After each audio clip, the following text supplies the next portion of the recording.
Welcome to The World Today. I'm Waqas Majeed.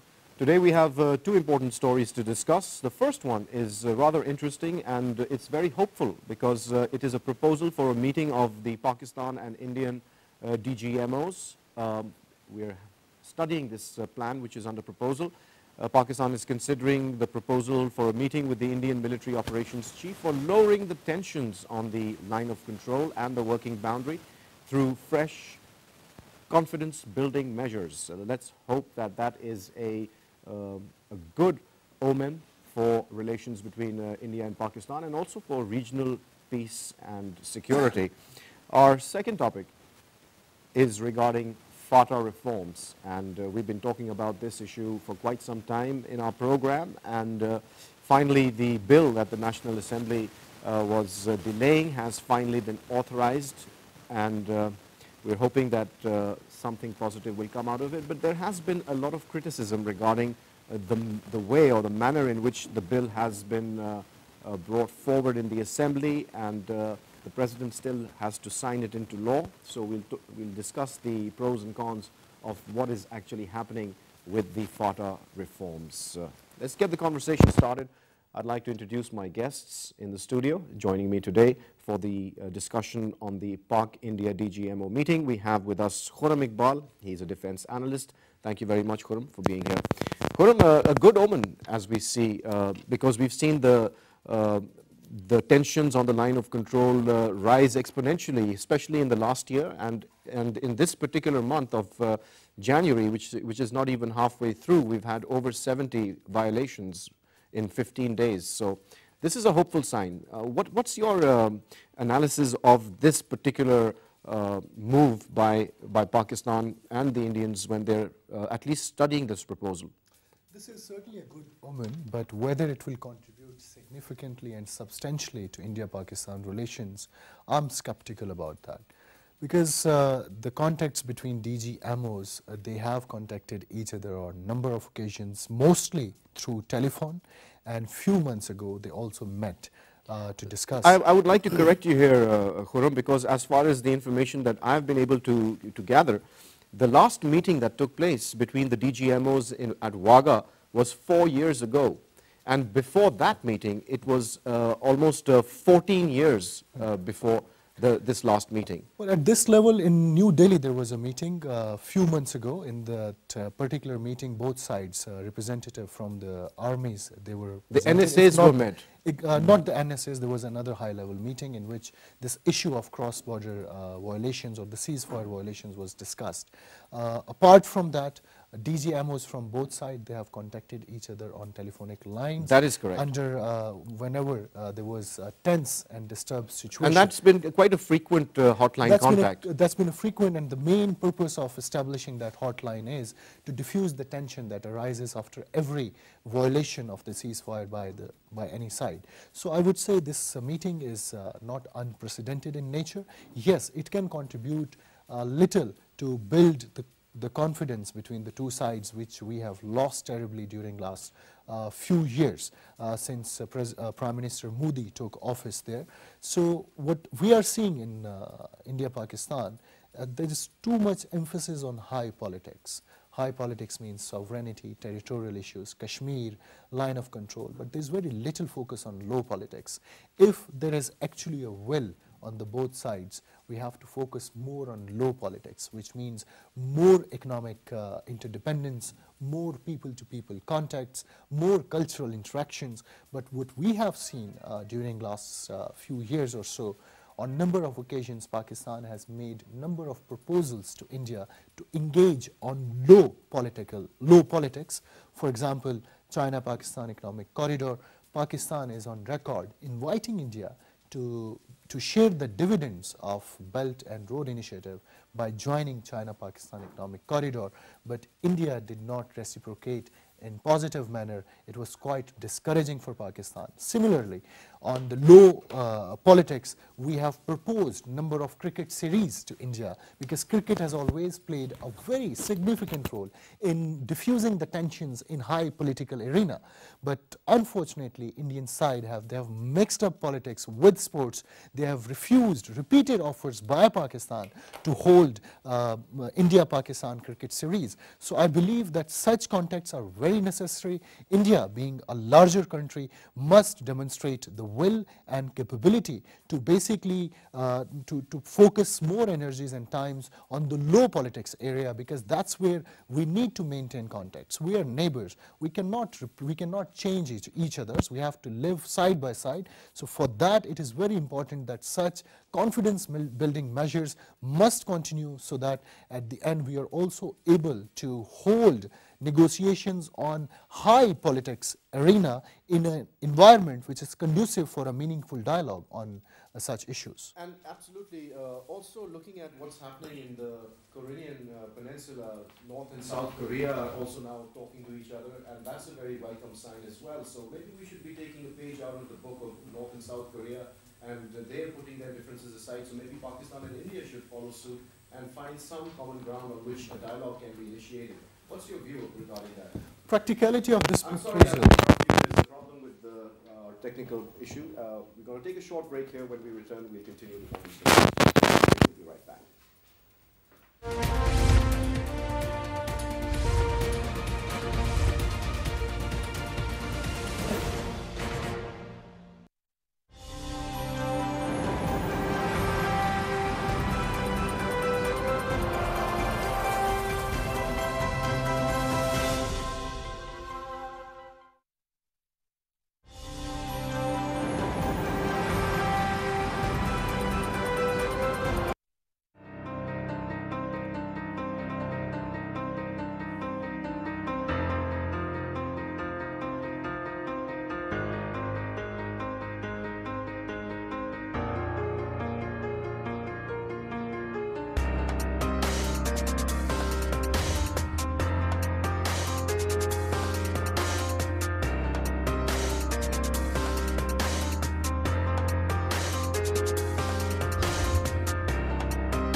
Welcome back after the break. We were talking about maybe Pakistan and India should take a leaf out of North and South Korea's book and see that they have also now decided to start a dialogue, which is very, very good news for the entire world. Let's hope that we can follow suit. So that was the question from Khurram. Khurram, do you think that we'll be able to follow suit and take some cues from the other conflicts within the wider world and see that they're also moving towards rapprochement, and we can do the same? Well, there are two models of conflict resolution at the interstate level. One model which is quite recent and which is gaining a lot of currency in international relations is the Chinese model that I have discussed before the break, that is moving from high politics to low politics. Unfortunately, in case of Pakistan and India, that is not working. Mainly so because of the presence of ultra-nationalist party in India, and that is likely to remain politically strong in the next elections of India. So as long as Narendra Modi is there, I'll not be very optimistic about positive relations between India and Pakistan, because Waqas, we should not forget that Narendra Modi's one selling point in his election campaign has been anti-Pakistan sentiment. Absolutely. Be it's the main general elections of India of 2013 or the by-elections. Yeah. Even in the recent by-elections, he has tried to malign the Congress candidate by accusing him of having meetings with ISI representatives in India. So that's way of Modi, that he tries to gain political space by manipulating demonizing Pakistan. And this card is quite useful. It's working for Modi. Modi is hardly unlikely to lose this card. He may use these confidence building measures to impress upon the world community that, see, I'm willing to give dialogue a chance, but anything meaningful, I remain skeptical. Until Khurram, this is a very strange dynamic that we're observing in Indian politics, especially around the elections, that Pakistan is used as such an effective card when it comes to creating a divisiveness and for gaining sympathy from the voters. But when you talk to people, and when we talk about people-to-people contact, when we meet each other on a personal level, there doesn't seem to be that kind of animosity between the people of the two countries. So why do you think this strange phenomena exists, that when it's talking about cultural exchanges, since a lot of Indians really admire Pakistani artists, similarly Pakistanis do the same vis-a-vis Indian artists, so then when election time comes around, we see that entire hatred is being played upon, and again India, or the Indian voter, is used or is influenced by using the Pakistan or demonizing Pakistan card. I agree with you that people-to-people contact between India and Pakistan have been very strong. We make best friends when we are out of India or Pakistan, when we are together in the diaspora communities. It's basically the interstate relations which are problematic. But ignoring this bright fact, BJP is trying to construct a new reality which is based on demonizing Pakistan. How BJP is doing that? We must admit that the secular fabric of Indian society has been very strong. There have been rather a big hurdle in implementation of the agenda of Hindutva. But gradually, BJP is trying to alter the secular fabric of Indian society. How they are doing that? They are doing that by bringing in a lot of changes in India's educational syllabus. They are doing it by making new Bollywood movies which reinforce not the diverse culture of India, but which basically emphasize on the exclusiveness or the superiority of Hindu culture. So BJP is gradually trying to alter the social fabric of Indian society. If they are able to do that, we will lose that important link that exists between people of two countries. Because if BJP is able to construct that reality, which is based on anti-Pakistan sentiment, it will be a damage that will not be perhaps repairable. So that is something which is really a matter of concern for Pakistani policymakers, that the creeping influence of Hindutva organizations in India poses a long-term threat, not only to India's domestic security, but the regional security as well. I'll give you just one example, that in the state apparatus across the world, states try to have the most secular or moderate mindsets with progressive views. But in India, during last few years, BJP and Narendra Modi has got all the life-serving members of Rashtriya Sevamaniak Sangh and posted them on the key positions in India's security apparatus. You talk about Ajit Dawal, he is a lifelong member of Rashtriya Sevamaniak Sangh. You talk about Narendra Modi, he himself is a member of Rashtriya Sevamaniak Sangh. Then they have created a new committee which is revising Indian syllabus to make it, to reconcile it with the ideas of Hindutva terrorist organizations. That is a genuine threat which most of us are very dangerous for the entire region. So these CBMs are certainly very important, but we must not lose sight of the harsh ground realities. And talking about the harsh ground realities, let's come back to the line of control where this issue has been blown out of proportion. One of the important confidence building measures that is under discussion or under thought is about caliber reduction. That is about using arms of lower calibers at the line of control. Do you think that's even a worthwhile discussion to be having, that the caliber of the arms that is used on the line of control, what significance does it have in terms of the destructive power or the damage that it does?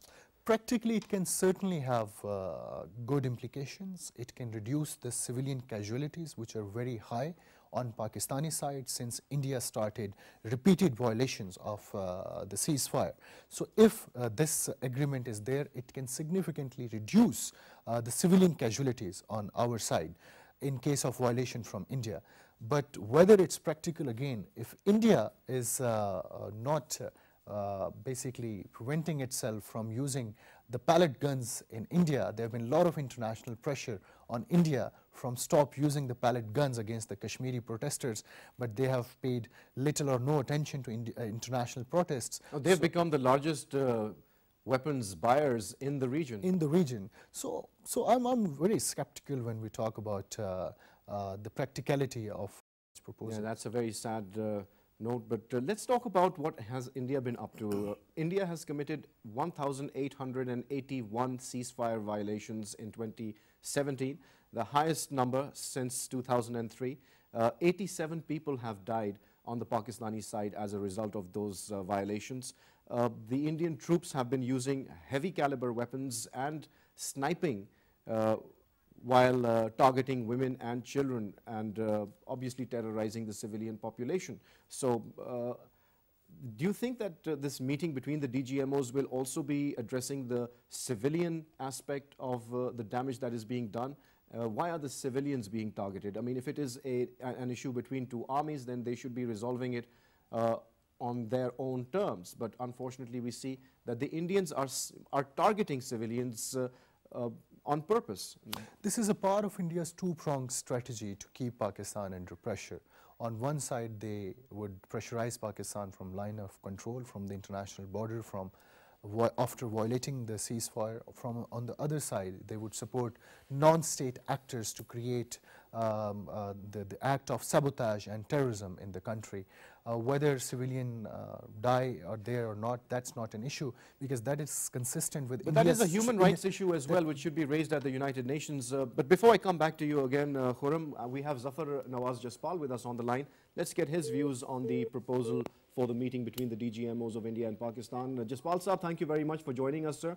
So what do you make of this meeting that is proposed, which is under study for the DGMOs of Pakistan and India to meet after a lull of 4 years?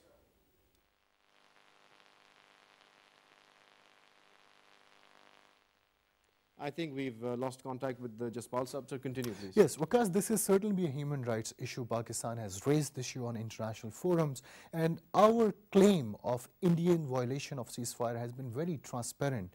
As many times Pakistan Army has basically taken international journalists and media personnel to those sites where India has committed ceasefire violations to gain international support in favor of Pakistan's case. Similarly, when Prime Minister Shahid Khaqan Abbasi spoke at United Nations General Assembly, he also raised this issue. Our representative in United Nations, our foreign minister, have been repeatedly raising this issue of gross violation of human rights in Kashmir and then along the line of control, but that has not been very fruitful, and there's a reason why. Because the global strategic environment is changing fast. What we are witnessing is that the Western powers are now aligning themselves with India. They see India as the linchpin of the Western strategy to contain China. So if their strategic purpose is to contain China, they are highly unlikely to change their stance towards India. So we will continue raising our voice on the relevant forums, but the Western capitals are least likely to pay attention to the genuine concerns of Pakistan with regards to the human rights violations, either in Kashmir or along the line of control. And that is a very, very worrisome situation that you have mentioned, and it seems to be the case. Let's also talk about the heavy artillery, mortars, missiles, rockets, automatic weapons, and air bursts that the Indians have been using against hapless civilians on the line of control. And then Not only that, alongside the caliber escalation, the Indian troops have been targeting Pakistan's lines of communication. Now, is there no international law that can say that even soldiers who are engaged in repair work and are not actually actively in a combat zone should not be targeted? Isn't that a criminal offense and against the rules of war? It is certainly a criminal offense. It violates international law. India has, adding to what you have said, has also embarked on a new strategy. On some occasions, they try to cross into Pakistani territory to basically target Pakistani posts.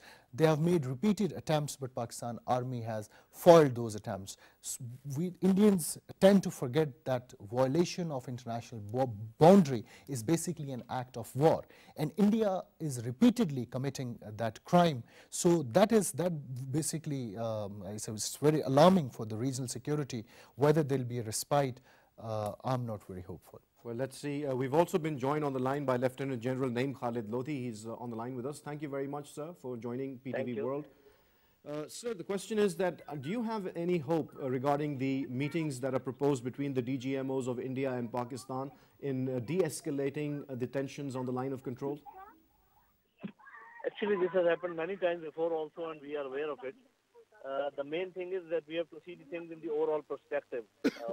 Whatever sort of language Americans are using, and we know very well that what sort of pacts they have between India and America, and also the Afghan government is also joining the chorus. So I don't think that just a meeting between DGMOs will really bring about any change in the attitude of Indians. But I do hope that if this meeting can give a mark to guides to other higher meetings. I think meeting at the highest levels are required between India and Pakistan now, because whatever their chief said was so dangerous, and unless we try to understand that what do they intend, once he said all that, and we need to clarify to them that anything from their side will not be taken lightly, and the way this incursion which happened yesterday is also a sign that they want to put pressure, and maybe it is on the behest of Americans. It is quite possible, as far as I understand. But one thing I am very sure, that unless you give a befitting reply to Indians, we know their psyche, they will never stop doing all this, whatever is happening. Yes. And sir, another worrying news that came yesterday was about the 4 soldiers who lost their lives on the line of control while they were fixing some communication equipment or communication lines that they were working to repair them, and they came under attack from mortar fire by the Indians. Isn't that against the rules of war? What would you say about that? Not only against the rules of war, it is also against the normal, understanding, the mutual understanding which the two sides have as far as this LOC is concerned, because this happens on their side also. I mean, it is very often and quite normal that people, they get out of the trenches to get water or food or to repair lines. And you must have also noticed that at times, once the things are good, they even exchange some sweets at Eid or Diwali, whatever occasion. So this is definitely very sad, that it upsets the whole understanding, the whole way that the two countries they've been dealing with each other. Of course, this is not something new. This happened in the past, especially it is now this year. The last year it has happened quite continuously. But I think this is high time that two nuclear-armed neighbors, they cannot keep on going like this.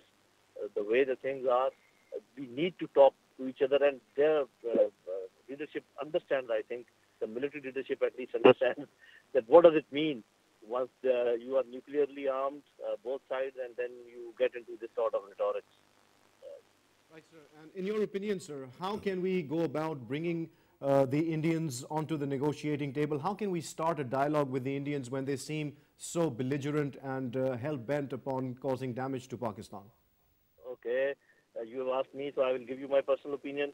It's very simple. This and whatever I am going to say is based on proper historical facts, that unless you do to them the same what they are doing to us, they will never come to the negotiating tables.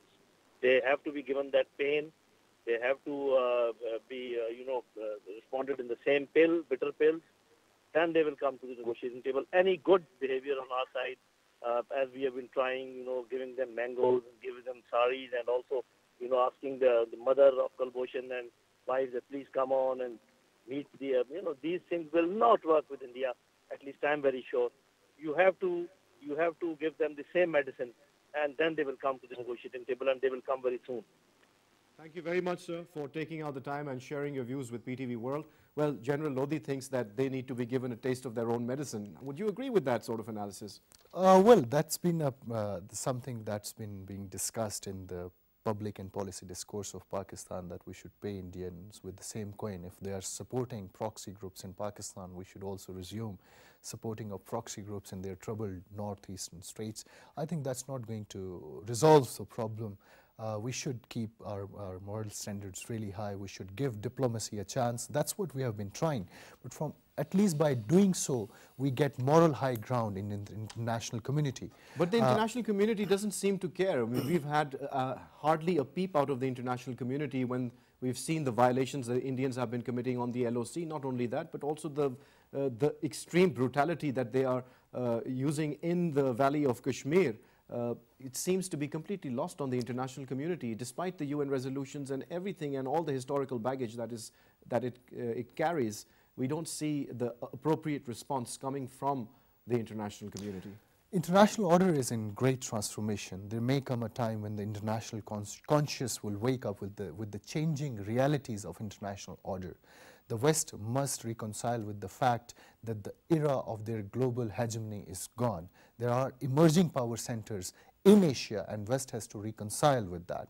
So the day when West comes to reconcile with that fact, I think our high moral ground may help us on that regard. But again, like I said, we should not lose sight of the harsh ground realities. When we talk about these high-level contacts between the DG MOs, this is not something which just come out of nowhere. For this, we planned for months. But what we are seeing from Indian side, statement by the Indian Chief of Army Staff just few days ago, such statements do not help to create an environment which is necessary for holding meaningful dialogue, for making such interactions more meaningful. So I think by giving such a statement, Indian Army Chief has already basically preempted any positivity that could have occurred and arise from such a meeting. Well, according to the resolution that has been adopted by the Senate committee, the Indian Army Chief's statement about calling nuclear bluff of Pakistan is a stupid and provocative statement, and they termed it a warlike proclamation. And that is very, very serious, and I think we should all be very concerned about the deteriorating state of affairs on the line of control and also between Pakistan and India. Thank you very much, Khurram, for taking out the time and sharing your views with PTV World. Well, you heard this part of our conversation, and our second segment is regarding Fata reforms that we've also been talking about, a very important topic. So just take a short break. We'll be right back.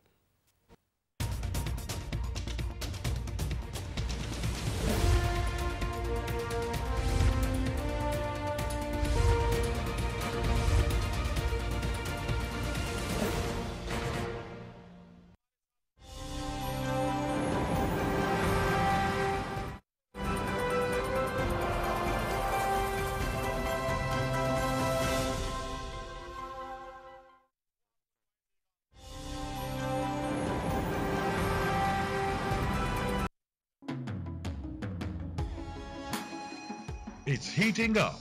6 teams battling out. Top stars giving their best real taste of T20 cricket.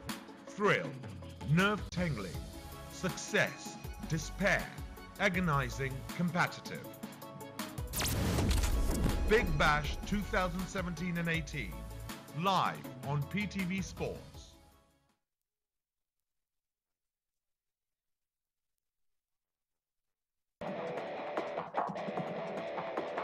Top stars. Brandon McCullum, Shane Watson, Pat Cummins, Usman Khwaja, Shadab Khan, Yasser Shah, Dwayne Bravo, Brad Hall, James Pattinson, Cameron White, Ben Halfenham, Adam Zampa, Adam Zodes, Jackson Bird, John Botha, Colin Monroe, Colin Ingram, Travis Head. Competing hard, not letting it go. Big Bash League 2017 and 18, live on PTV Sport.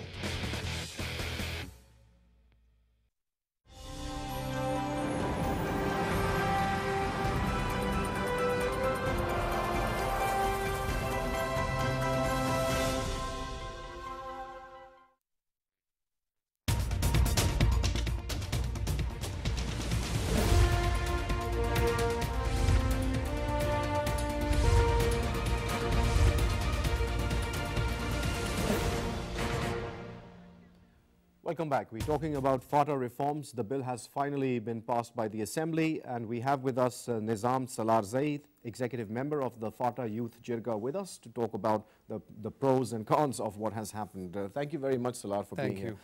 Now, Nizam, the bill that the National Assembly has authorized allows the President to delay signing it into law if the Senate also approves of it. And the bill can also be selectively implemented in stages and applied to different agencies of Fata. And one very sad thing and important thing is that it has no mention of repealing the FCR. So what are your views on the passing of such a bill? The main culprit that has taken Fata away from the rest of Pakistan and that has formed this gap between Fata and the rest of the country is Article 247 of the Constitution.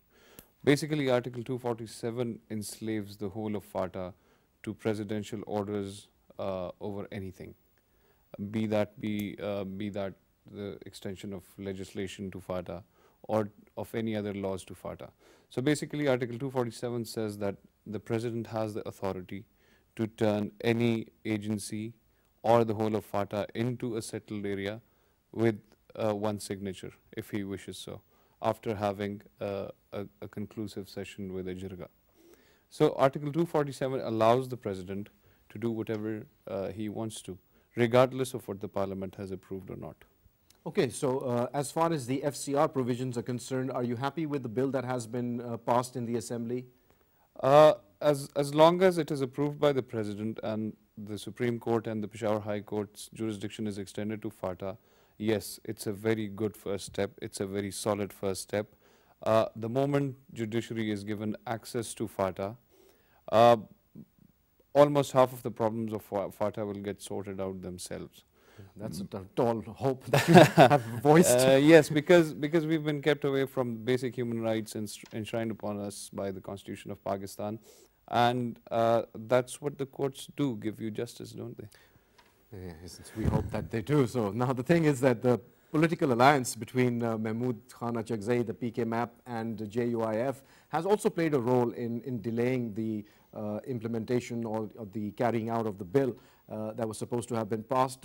What would you attribute this general air of mistrust to when it comes to the Fata reform process as a whole? Today, when we talk about the alliances between these parties, PMLN, JUIF, and Mahmood Khan Achakzai's PK MAP, we have Balochistan government's example in front of us. There are no permanent friendships in politics. And Maulana has proven that both to PMLN and PK MAP in Balochistan, that he is a partner, but not a reliable one. He can leave you anytime and he can bring the whole house down on you anytime. And because PK MAP and JUIF does not have anything else to do politics on, and there's an election coming, they have to pursue something to build up the momentum till the election. And they're pursuing Fata for that, because in Fata, even though the 80 to 85% of the people want merger, there are still 15 to 20% people who don't want merger. And they were not politically affiliated with Maulana Fazlur Rahman. And now, by aligning them with the party, Maulana is trying to figure out a way to find a couple of more votes from Fata. So how are the people in Fata perceiving the bill being passed now? What are their hopes and expectations after this bill is passed and signed by the President? We're still awaiting that. Although media has no proper access to Fata, social media also, there's a ban on internet in Fata, but somehow the whole of social media is, flooded with people celebrating the beginning of the reforms process. We do not. I mean, it would be unrealistic to to ask the government to do it overnight. It's been 70 years, and the whole thing that the government has proposed can't be done in one night. But we're happy that the process has started. In these 7 decades, it should have started 10 years back, 20 years back. It would have been done by now. But now that it has started, we hope that it's going to see a definitive Better late end. than never, they say. Yes. Well, let's talk about the other reasonable, within quotes, mainstream political parties in the country. What efforts have they made, if any at all, in highlighting the Fata issue? What about the improvements in the administrative, judicial and political systems of Fata? What contributions have they made, if any? Pakistan People's Party in Zulfikar Ali Bhutto's time, Bhutto Sahab wanted to merge Fata with Khyber Pakhtunkhwa. He started the whole process and he began that by merging Malakand agency that was a part of Fata into Khyber Pakhtunkhwa. He did that. Malakand is now a district of Khyber Pakhtunkhwa. It was an agency of Fata earlier before that. So he wanted to see the whole process through, but unfortunately he didn't get the time to. The political turmoil and then his death ended the whole process that he started. Later on, many you might have seen in the Sartaj Aziz committee report, 14 more commissions were made to amend FCR or reform regarding FCR. But as long as FCR is there, whatever reforms you do to it or whatever amendments you make in the FCR, it's still going to remain FCR. It's still going to remain something that has kept people away from basic human rights and will continue doing so until it remains. After that, when Nawaz Sharif Saab and Benazir Bhutto were signing Charter of Democracy, merger of the then NWFP and Fata was point 8 of the Charter of Democracy. So the thing was always there. Everybody knew what was going on in Fata. There was no will. After the APS incident in Peshawar, mainstreaming of Fata was made a part of the National Action Plan. And even though it's more commonly known as the not a National Action Plan, but non-action plan. Non-action plan, but it still was a part of the National Action Plan. And it has been pursued ever since by the political parties as well as the military establishment. And for the first time, probably in this government's parliamentary career, there is a broad consensus over it. The military establishment wants the government to do that.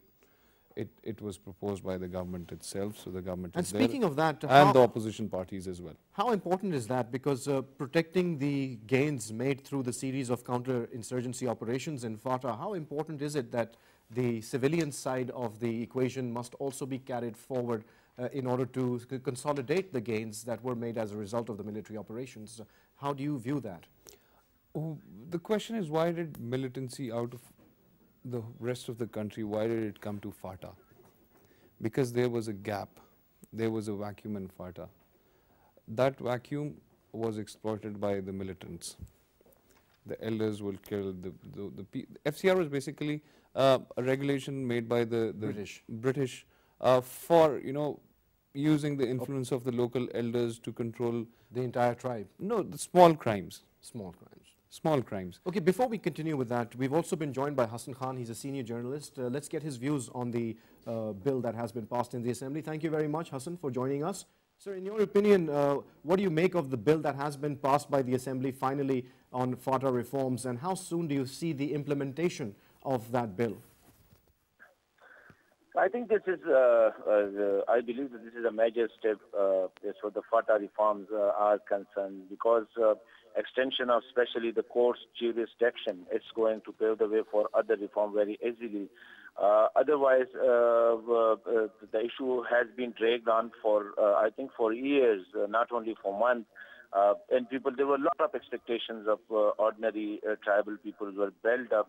But unfortunately, Islamabad politics and Lahore politics spoiled that opportunity which the tribal people were waiting for.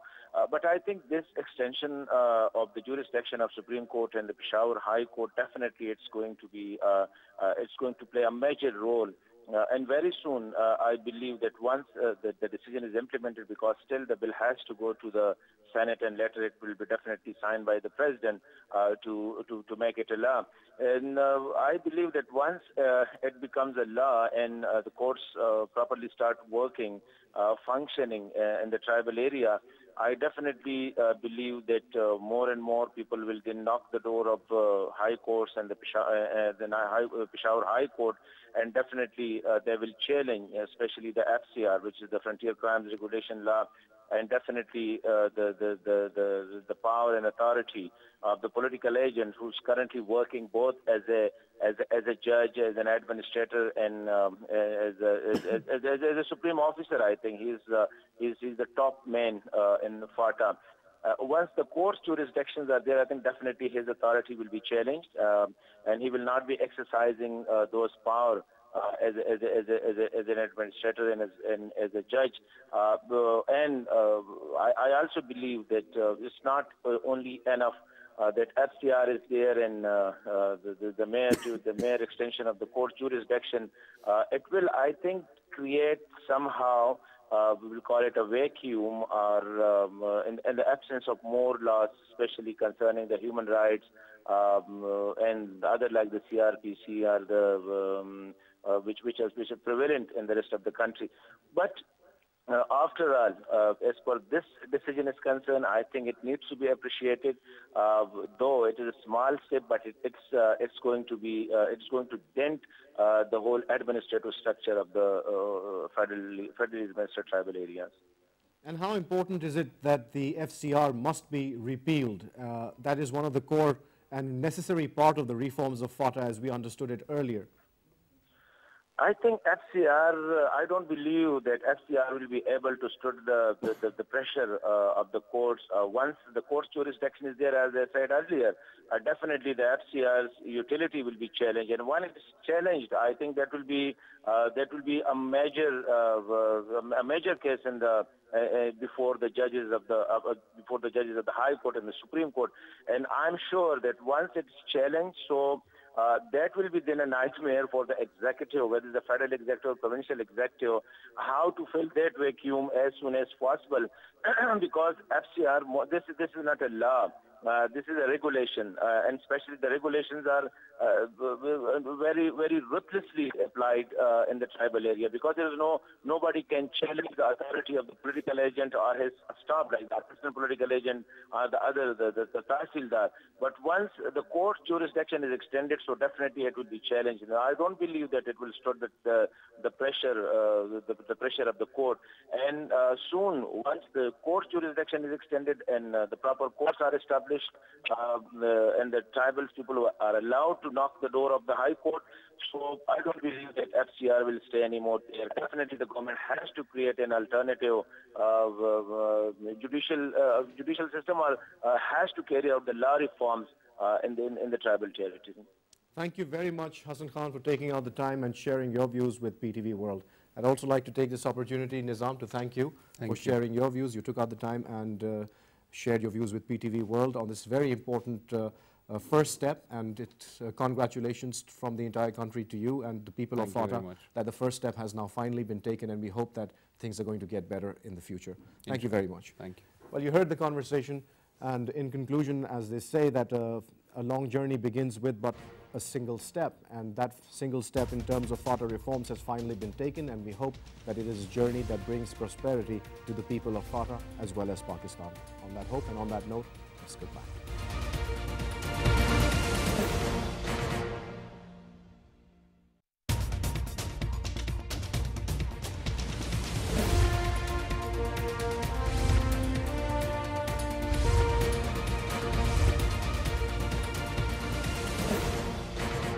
reforms in our police, in our judicial system, so that the perpetrators of crimes can be punished.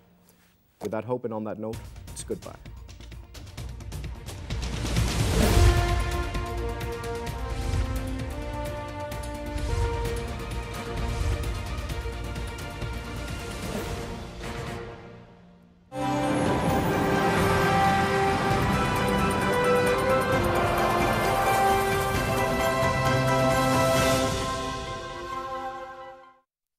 US-Pakistan relationship improves in the coming days and weeks.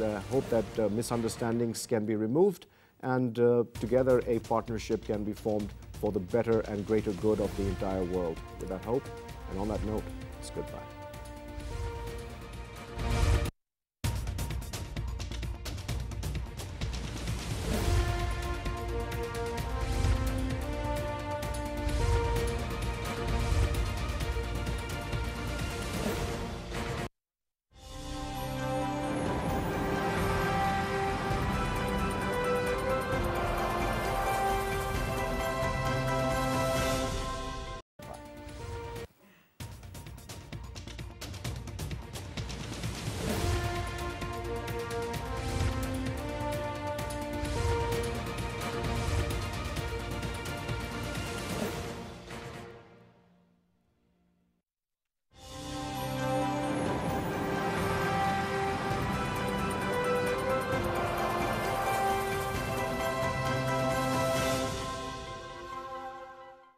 But on part of US, they need to realize that this is not in the interest of US as well, because instead of appreciating us, they are doing the other way around to Pakistan and Pakistani forces. But that's not going to help at all. That is not going to bring peace in Afghanistan. That is not going to bring peace in Pakistan. Pakistan is already a peaceful country, but that is not going to help to resolve the Afghan conundrum. Ran Saab, you wanted to say something? Actually, I wanted to say that since the issue of Trump administration, President Trump's is at home, so the only issue they can get extra mileage is that provide a diplomatic rhetoric in Afghanistan. Basically, they do not understand at the moment. Their European allies have convinced them that Pakistan is part of the solution. Pakistan is working with the European Union and other allies in the region.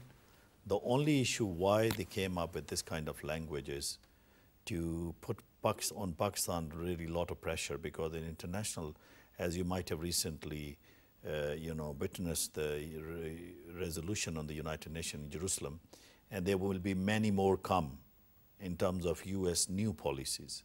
So what US does is, it's like always, they put a pressure on one side in order to soften Pakistani stances and give them a caviar that, all right, if you listen to us, we will not smother you at international forums, and then also that if this will happen, then we would do this. It's carrot and stick. But well, Mr. Trump just got $280 million funding from the UN, so that's an indication of which direction we're all moving in. But thank you very much. But I would say that Pakistan is not going to budge about these threatened tones. Pakistan and it should not. It should never. And thank you very much for taking out the time and sharing your views with PTV World.